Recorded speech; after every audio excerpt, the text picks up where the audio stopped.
살다 보면 어렵고 고통스러운 상황을 맞을 때가 있죠.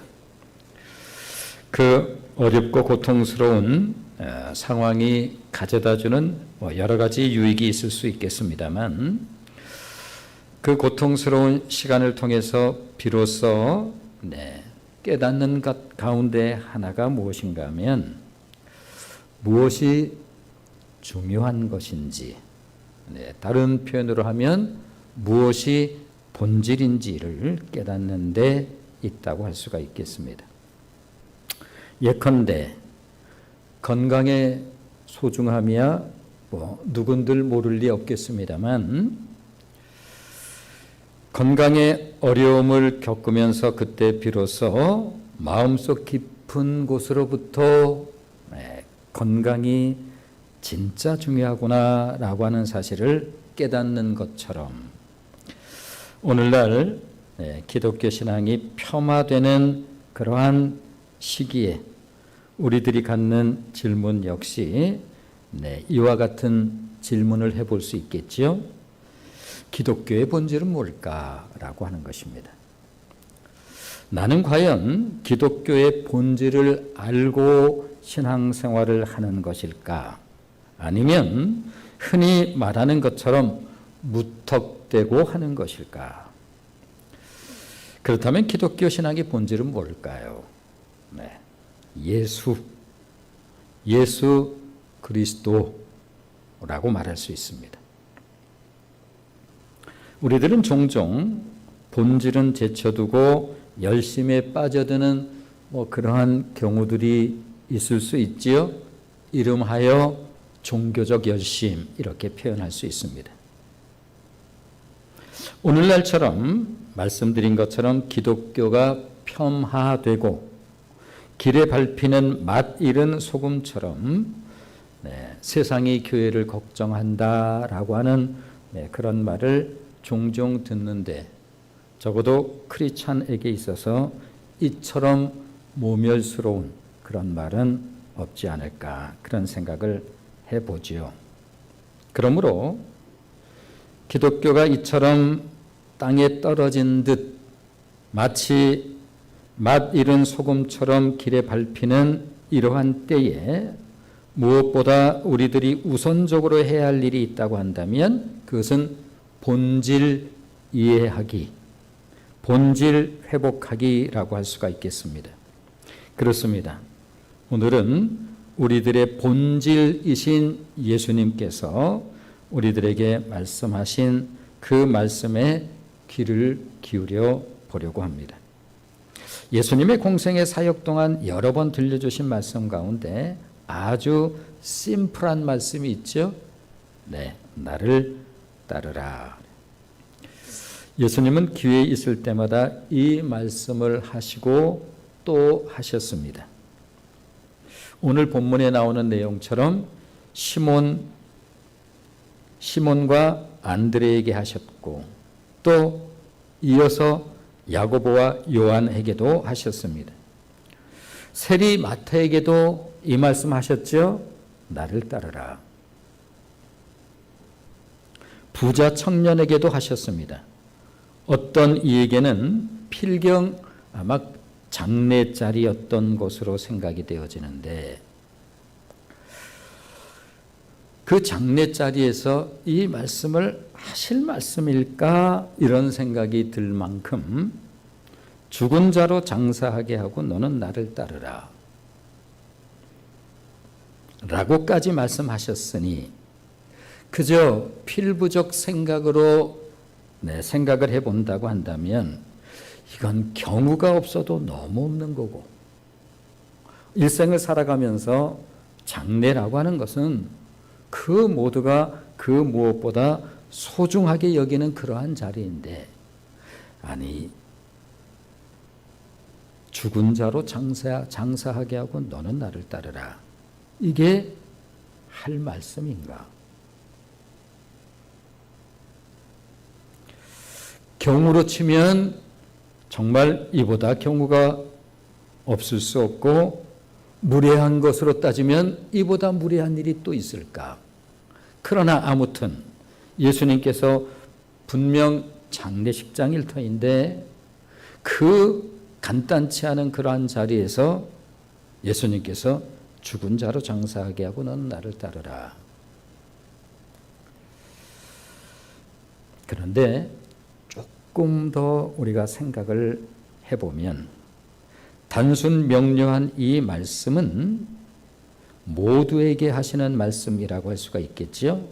그러므로 이 말씀은 이 자리에 함께하고 있는 저와 여러분에게도 하신 말씀이겠습니다.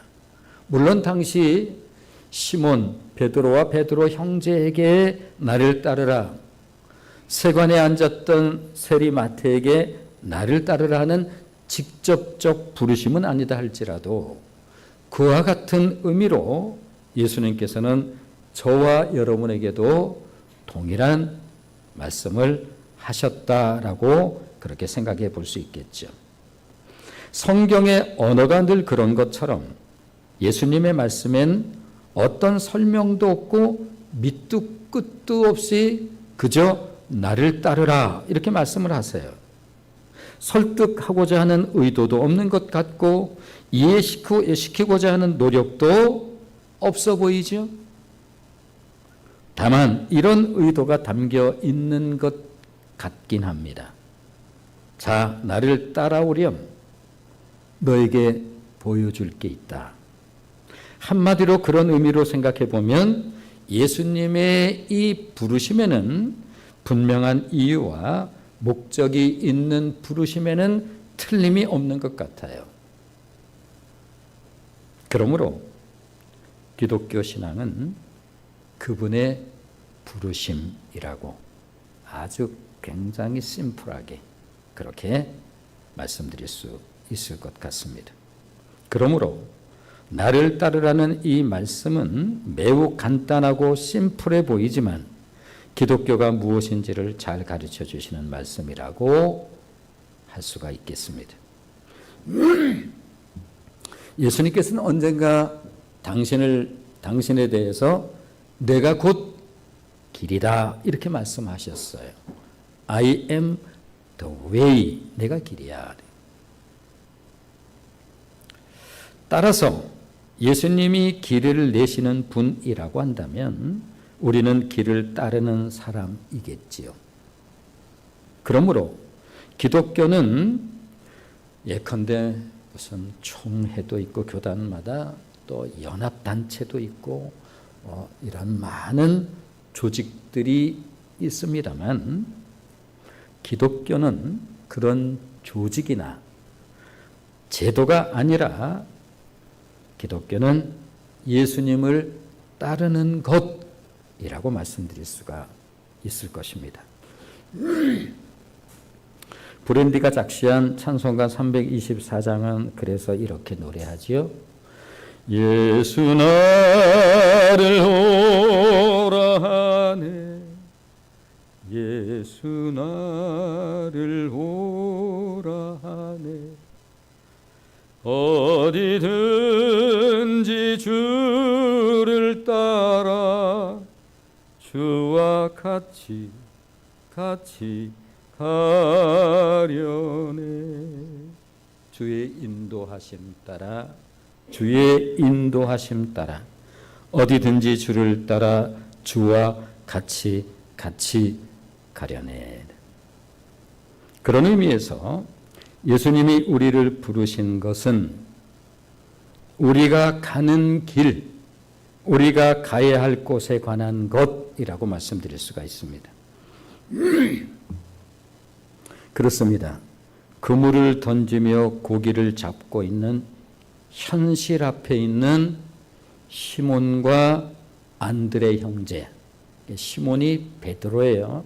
베드로 형제에게 지금 그물을 던지며 고기를 잡는다라고 하는 것은 우리의 삶의 치열한 현장이라고 말씀드릴 수 있죠. 그곳에서 예수님이 그들에게 말합니다. 나를 따르라. 야고보와 요한의 형제 역시 마찬가지죠. 그야말로 치열한 생업의 현장에서 그들을 향해서 예수님께서 매우 단순한 말씀하세요. 나를 따르라.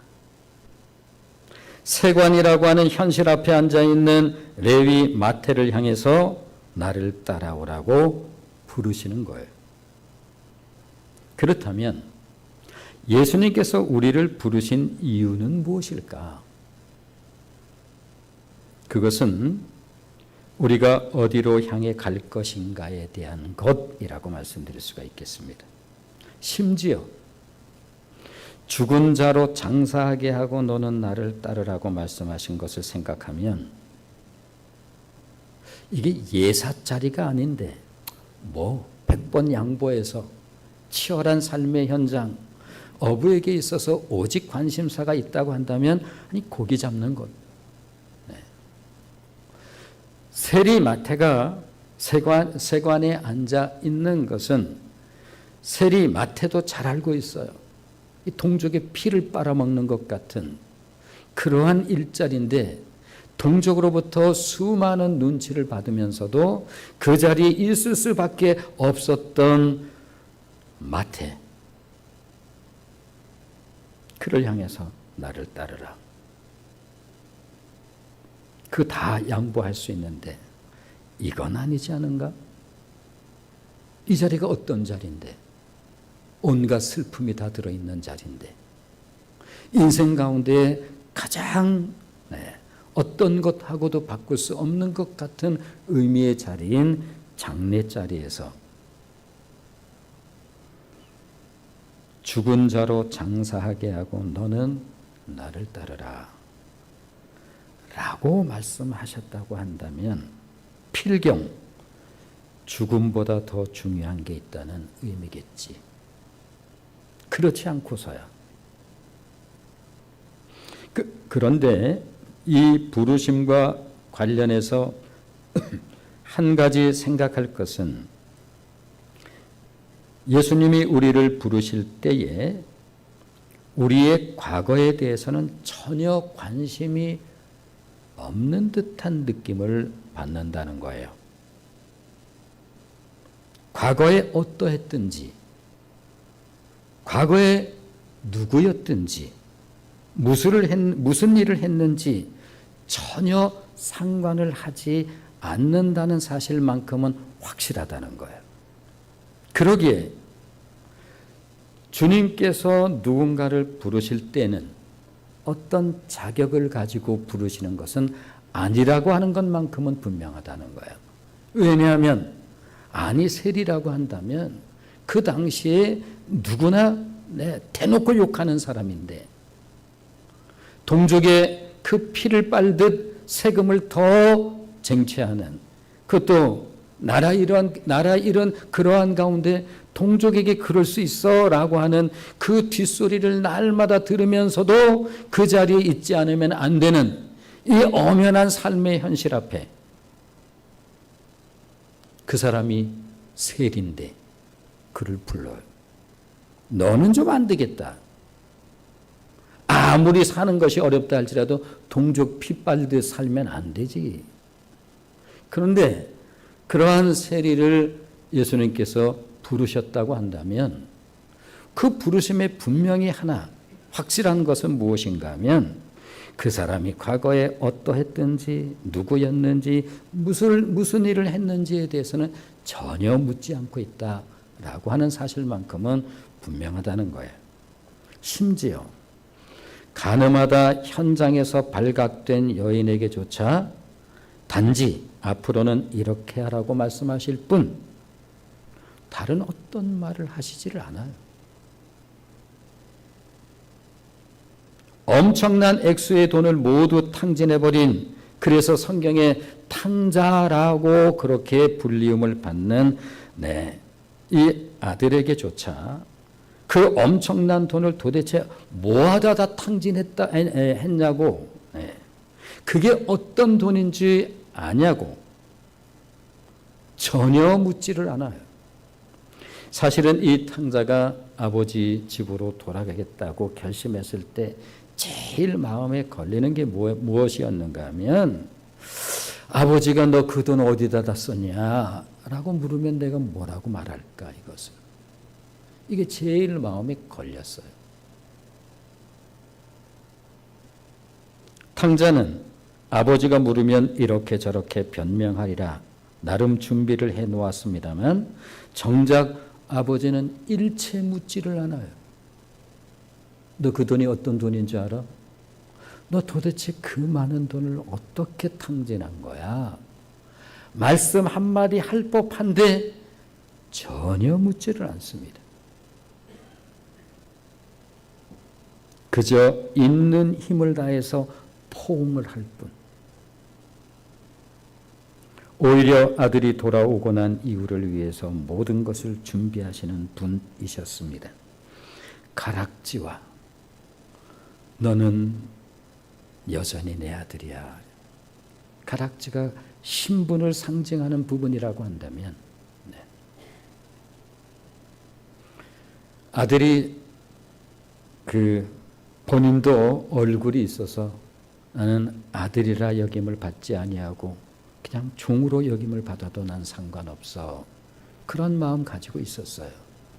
마치 그 마음을 읽기라도 한 듯 아버지는 가락지를 준비해 놓으셨고 새 옷과 새 신발을 준비해 놓으신 이후에 돌아온 아들에게 그 손에 가락지를 끼우고 입히시고 뭐가 그렇게 신명이 난지 마치 덩실덩실 춤이라도 추는 듯 그날 아버지는 그 이전의 아버지의 모습과 전혀 달랐습니다.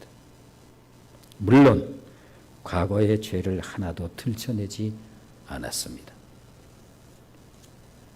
이처럼 예수님이 계신 곳에는 놀라운 은혜의 파문이 일어나서 언제나 참회의 자리는 새로운 자리가 되었습니다. 바울이 처음 예수님을 만났을 때 내가 처음 주를 만났을 때 바울이 처음 예수님을 만났을 때 그 예수님은 부활하신 주님이에요. 그때까지 그가 한 행동은 인간적으로는 잔인하리만치 끔찍한 것이었죠. 위협과 살기는 당시에 사울이라고 불리운 바울의 그 당시의 모습을 성경은 위협과 살기라고 하는 단어를 쓰면서 그때의 바울이 어떠한 모습을 가지고 있었는지를 우리에게 들려줍니다.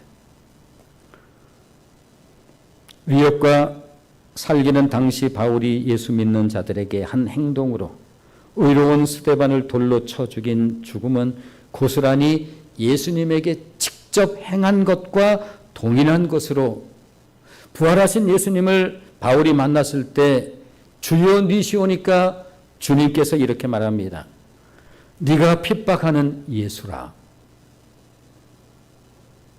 그러니 무슨 수로 살아남을 수 있을 것인가? 제대로 만났습니다. 그러나 예수님을 만난 그곳에 경이로운 은혜의 파문이 일어났습니다. 다메섹의 신실한 제자 아나니아조차도 이해를 못했어요. 왜냐하면 주님께서 바울에게 안수하라라고 말씀하셨을 때 잘못 들은 듯 했죠. 아니 저 작자를 모른다는 말인가? 아니 도대체 저 작자에게 저 악명 높은 작자에게 안수를 하라시니 그때 주님께서 이렇게 말씀하십니다. 자, 사도행전 9장 15절로 16절입니다. 사도행전 9장 15, 16절 같이 읽습니다. 시작. 주께서 이르시되 가라 이 사람은 내 이름을 이방인과 임금들과 이스라엘 자손들에게 전하기 위하여 택한 나의 그릇이라. 그가 내 이름을 위하여 얼마나 고난을 받아야 할 것을 내가 그에게 보이리라 하시니 그렇습니다. 기독교는 부르심의 종교입니다. 그러므로 나를 따르라는 이 말씀에는 내가 과거에 어떠했든지 또 내가 과거에 어떤 사람이었던지, 내가 과거에 무슨 일을 했는지에 전혀 관심을 두지 않고 있다라고 하는 사실만큼은 분명합니다. 예수님은 우리가 가야 할 곳, 어디를 향해 갈 것인가에 대해서 관심을 두고 계신 분이시지요. 그러기에 바울이 예수님을 만난 후 사무치게 깨달은 것이 있다고 한다면 오직 은혜만이 생명을 살릴 수 있다는 사실을 철저하게 깨달은 거예요. 왜냐하면 예수님 만나기 이전, 즉 다메섹 이전에 바울은 최고의 율법주의자였으니까 스스로 고백하기를 나는 바리새인 중에 바리새인, 나는 최고의 바리새인, 최고의 율법주의자, 나보다 나은 사람 나와보라 그래. 자타가 누구다가 인정하는 최고의 바리새인이었습니다. 스스로 이렇게 말했어요. 율법의 의로는 나는 흠이 없습니다. 그런 그가 만난 주님은 단 한마디로 은혜 아니면 자신이 살 도리가 없는 상황 가운데 자신이 살아요. 거기서 뼈저리게 사무치도록 깨달은 게 무엇인가 하면 오직 은혜만이 생명을 살리는 것이다. 그리고 철저한 은혜주의 신앙을 소유하게 되어집니다. 이게 기독교예요.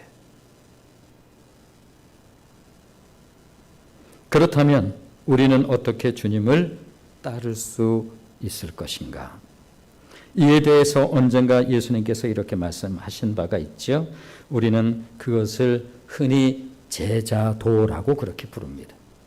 자, 마가복음 8장 34절로 35절 말씀 같이 읽습니다. 마가복음 8장 34절로 35절 같이 읽겠습니다. 시작.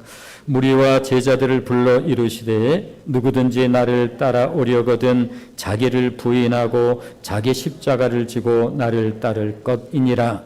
누구든지 자기 목숨을 구원하고자 하면 잃을 것이요 누구든지 나와 복음을 위하여 자기 목숨을 잃으면 구원하리라.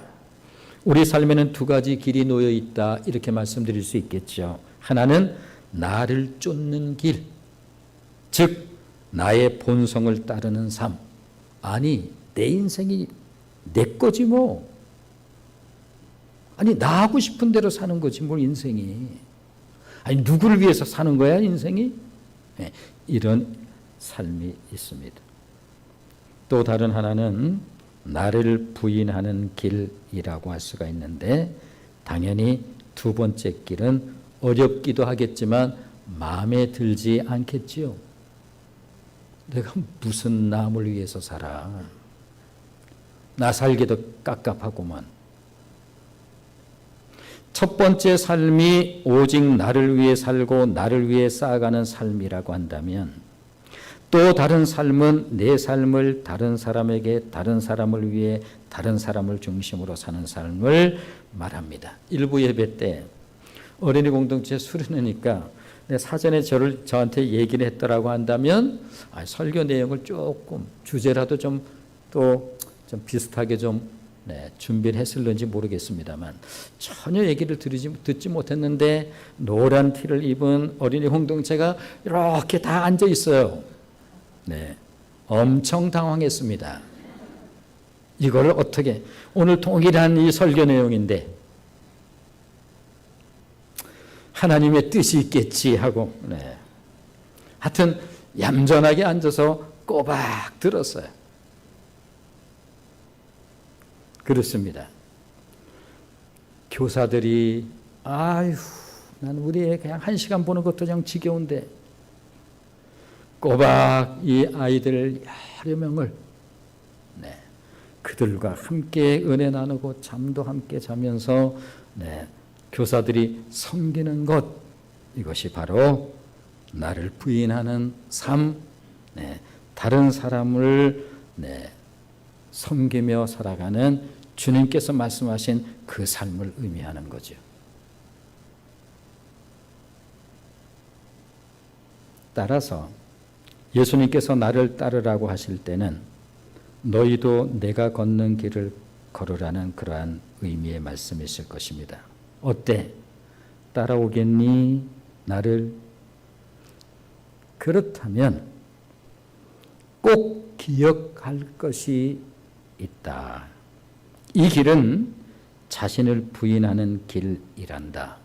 어때? 따라올 수 있겠어? 예수님에 대해서 가끔 우리들이 필부적 의식을 가지고 참 답답하시다.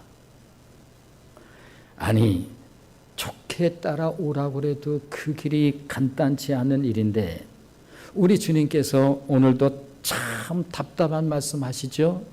따라가겠습니다. 그래, 격려하면서 이렇게 좀 데려가면 좀 좋아? 아니, 세상에 누구니 나를 따라오려고는 너를 부인하고 네 십자가를 지고 따르라고 한다면 아니 누가 따르겠느냐고 이 답답하신 예수님.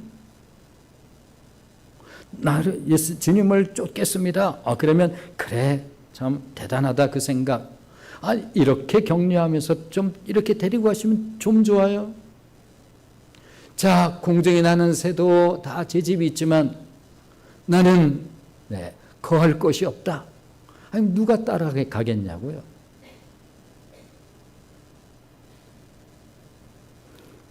자, 주님께서 말씀하십니다. 네가 나를 따르기를 원한다면 네가 반드시 기억해야 할 것이 있어. 너를 부인해야 해. 그것은 인간의 본성으로는 매우 어렵지. 그러기에 나와 함께 걷는 길이란다. 그러면서 친히 보여주셔요. 그 길을. 그런데 왜 내려가시나요? 그래, 이 길은 내려가는 길이야. 그렇다면 멈칫. 나는 그건 몰랐죠. 아니 올라가야지요. 영광의 길이라면서요. 당시의 제자들조차도 다 항상 이렇게 생각을 했어요.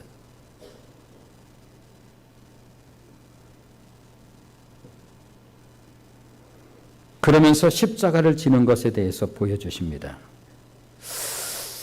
갸우뚱 표정이 좋지 않지요. 아니 그런 거라면 그리고 그 길은 가면 안 되는 길처럼 보였습니다. 가면 끝나는 것처럼 보였습니다. 누가 봐도 손해볼 것이 뻔히 보이기 때문이지요. 이런 이유로 예수님에 대해서는 열변을 토하지만 크리스찬들이 예수님에 대해서는 열변을 토하지만 예수님과 함께 걷는 것은 거부하는 거예요. 한마디로 그러다가 모든 것을 잃어버릴 것 같은 두려움 때문에 그렇습니다. 그러기에 예수님에 대해서 말할 수는 있어도 그 길을 가고자 하지는 않지요. 조금 따라가다 보니 가서는 안 되는 길로 가시고 있어요. 아니 어쩌자고 자꾸 내려가시나요? 십자가를 상징적으로 말하는 것은 좋아할는지 모르지만 자기 십자가를 지는 것은 아니에요. 그건 아니고요. 아니에요. 그건 나는 아니에요. 이런 이유로 베드로도 다른 제자들도 예수님을 따를 수가 없었습니다. 언젠가 다윗이 그의 아들 압살롬의 칼을 피해서 도망자의 신세로 전락했던 때가 있습니다. 인간 세상이 다 냉혹하죠. 힘이 압살롬에게로 기울어지는 게 빤히 보였어요. 다윗의 옆에 있었던 사람들이 슬금슬금 자리 이동을 합니다. 이쪽으로. 다 떠났어요. 그런데 한 사람이 계속 다윗을 따라왔습니다. 이름도 이때라고 하는 이름을 가지고 있는 그 사람이 계속 다윗을 따라오는 거예요. 그때 다윗이 이때에게 묻습니다. 어찌하여 나를 쫓느냐?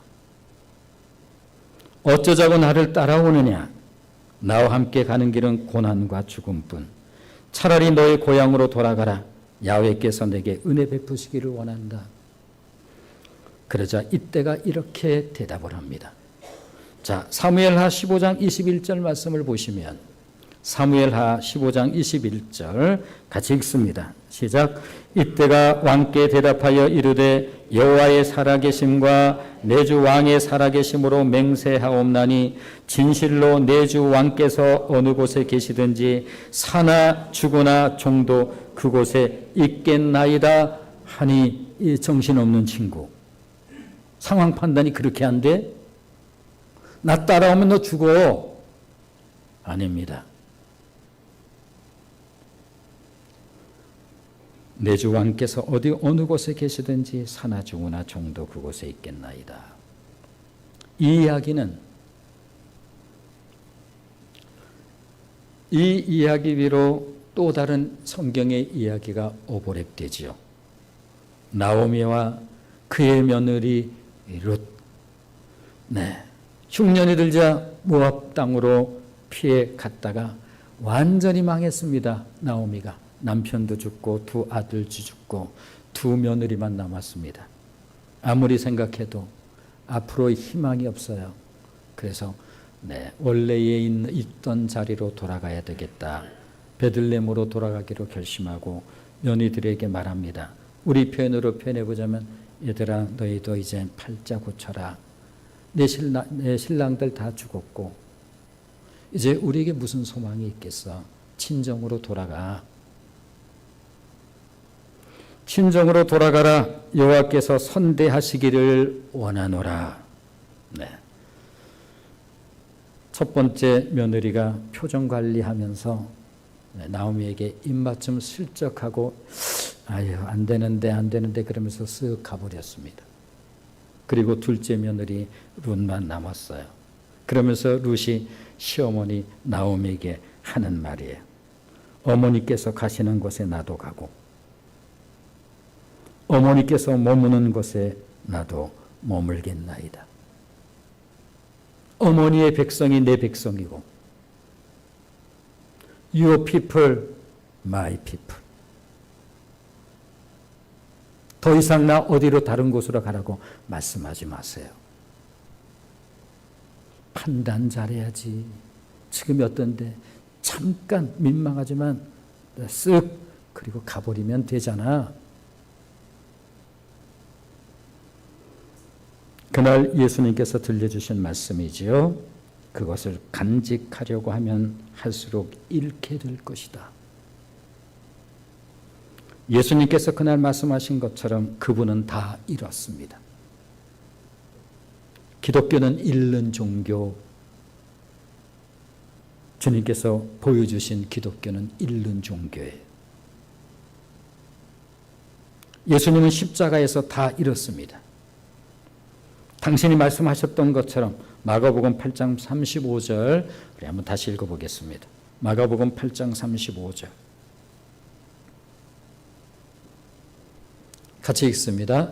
시작. 누구든지 자기 목숨을 구원하고자 하면 잃을 것이요 누구든지 나와 복음을 위하여 자기 목숨을 잃으면 구원하리라. 그렇습니다. 기억할 것이 있습니다. 기독교가 뭐지요? 당신은 기독교를 알고 신앙생활을 하고 있습니까? 아니면 기독교에 예수 믿으면 좋다면서요? 그러면서 높은 쪽을 향해서 날마다 그것 바라보면서 걸어가고 있는 것은 아닌가요? 우리 주님은 자꾸 아래로 내려갔답니다. 우리의 성정에 전혀 맞지가 않죠. 만일 기독교에 그러므로 역설이 없으면 기독교가 아닌 것입니다. 그리고 그 역설이 곧 하나님이십니다. 기독교는 하나님의 일하심의 종교입니다. 모든 것이 끝난 자리에 그분이 계십니다. 알고 계시나요? 이게 기독교의 기막힘인 것입니다. 모든 것이 끝난 자리에 거기에 왜 내려가시죠? 자꾸 하나님은 보화를 저 아래에다 두셨어. 우리 하나님은 보화를 높은 곳에 두지를 아니하신다. 아니 왜요? 만일 보화가 높은 곳에 있으면 그 높은 사람 몇 사람만 그 보화를 가질 수 있을지 모르지만, 그러나 정말로 어려운 수많은 사람은 그 보화와 아무 상관이 없잖아. 그래서 우리 하나님은 그 귀하고 귀한 보화를 저 아래에다 두는 거야. 누구나 가질 수 있도록. 이게 기독교야.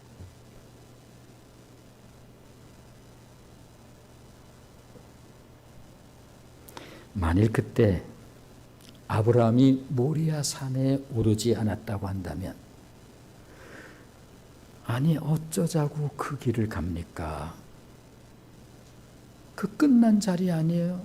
100세에 난 아들 이삭을 모리아 산에 번제물로 바치라고 하나님께서 말씀하시는 말도 안 되는 그 말씀을 따라서, 아니 그 길을 어떻게 간다고 가고 계십니까?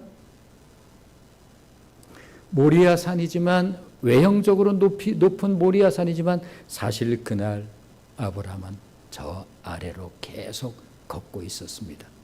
그리고 그 끝에 하나님이 계셨어요. 여호와 이레, 모든 것을 예비하시는 하나님.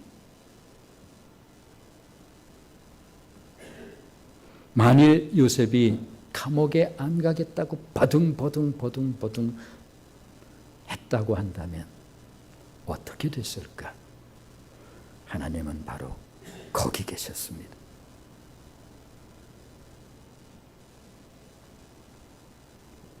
만일 하나님의 역설이 없으면 십자가는 비참한 이야기로 끝이 나고 맙니다. 이 위대한 역설은 바울 신앙의 첫 자리였습니다. 바울 신앙이 왜 그렇게 위대했을까? 바울이 만난 주님은 십자가 너머에 부활하신 예수님이셨어요. 아시나요? 베드로가 만난 예수님과 바울이 만난 예수님은 첫 번째 만남이 사실은 달라요. 왜냐하면 바울은 부활하신 영광의 주님을 만난 거예요.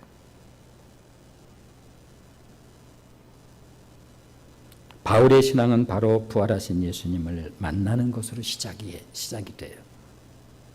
영화적인 상상력으로 본다면 모든 것은 참혹하게 끝났어요. 아, 이렇게 끝이 나고 마는구나. 그런데 진짜 얘기가 그때 시작이 되어집니다.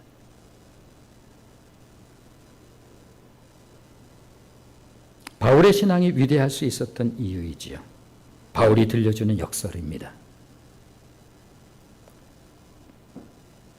그는 근본 하나님의 본체시나, 그 영화의 맨 마지막이 이렇게, 마지막 화면에 이 말씀이 띄어져요. 그는 근본 하나님의 본체이시나. 예수 그는 누구인가? 저 아래로 내려갔던 그분 말이야. 그는 근본 하나님의 본체이시나 하나님과 동등됨을 취할 것으로 여기지 아니하시고 자기를 비워 종의 형체를 가지사 사람들과 같이 되셨고 사람의 모양으로 나타나사 자기를 낮추시고 죽기까지 복종하셨으니 곧 십자가에 죽으심이라. 거기에서 역설이 시작되어집니다. 그게 끝이 아니다라고 하는 거예요. 이러므로 하나님이 그를 지극히 높여 모든 이름 위에 뛰어난 이름을 주사 하늘 아래에 있는 자들과 땅에 있는 자들과 땅 아래에 있는 자들로 모든 무릎을 예수의 이름에 꿇게 하시고 모든 입으로 예수 그리스도를 주라 시인하여 하나님 아버지께 영광을 돌리게 하셨느니라. 모든 이름 위에 뛰어난 이름 찬양하면서 봉헌 시간 갖습니다.